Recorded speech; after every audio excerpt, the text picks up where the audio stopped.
Okay, diving right in today, we're going to get into the do and strategic planning examples. We're going to use two examples today.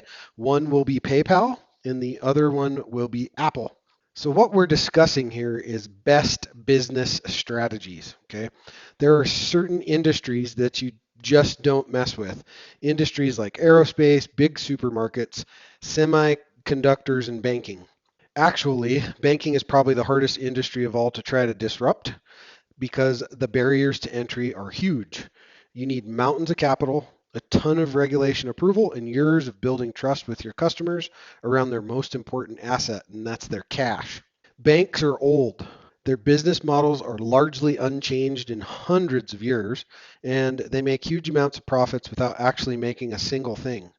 They're insanely powerful and almost impossible to displace. But for some stupid, crazy reason, PayPal didn't seem to care. I can tell you from personal experience that the name that strikes the most fear into the executives of the banks is PayPal. Here's why.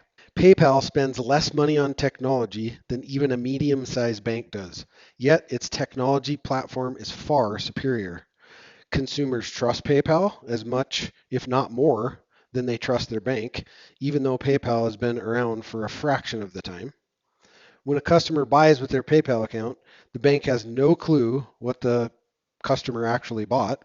The transaction appears on the bank statement as merely PayPal. That gives PayPal all the power when it comes to data mining. PayPal is quicker to market with just about any kind of payment innovation going. PayPal refuses to partner directly with banks, instead, opting to partner with retailers directly. In a very small space of time, PayPal has managed to insert itself as a whole new method of payment on the internet and offline, giving a very real alternative to your trusty debit or credit card. But how the heck did it manage to do it? Let's take a look at why PayPal had one of the best business strategies ever. What can we learn from PayPal? There are two huge pillars of success to PayPal's story. The first is simple: stone cold balls. They got a fairly lucky break when they accidentally became the favored payment provider for eBay transactions. This was followed a few years later by their US $1.5 billion acquisition by eBay themselves. eBay was smart enough to mostly leave them alone, and their newfound sense of boldness saw them strike a series of deals with other online retailers to try and replicate the success they'd had with eBay. This is where the second pillar of their success comes in: partnerships. Banks had always been wary about forming partnerships directly with retailers. Instead, they relied on their scheme partners, Visa and MasterCard, to do that for them. They didn't want the hassle of managing so many different relationships and were extremely confident about the fact that credit and debit cards would always be at the heart of the financial payment system.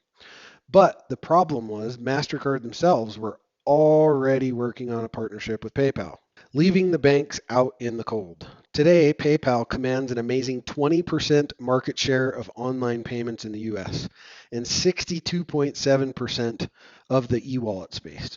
Almost all of that growth has come from their direct relationships with merchants, large and small. So you can see PayPal is just a huge force to be reckoned with. And when you look at much of the market space, PayPal has owned it, and they've owned it because they really in a few ways. One, they had some accident strategic planning that led to great things, but then also many strategic partnerships that were forged has made PayPal what it is today. So, and that has absolutely helped PayPal grow, scale, and win, and be able to grow as a industry leader in payment processing. So next, we're going to talk about Apple. So obviously, Apple is a huge force to be reckoned with, especially when we start to talk about smartphones like iPhones, et cetera, et cetera, et cetera. So that launch itself shows really tremendous restraint. Okay, so um, it's an obvious inclusion for the best business strategies for sure. But as one of the first people to adopt smartphones when they came out in the 90s, this is something else that's pretty close to my heart for sure. I remember using Windows Mobile, the original version, on touchscreen phone with a stylus, and it was horrible. I love the fact that I had access to my email and my calendar on my phone. But I hated the fact that my phone was the size of a house and required you to press the screen with aux-like strength before any kind of input would register.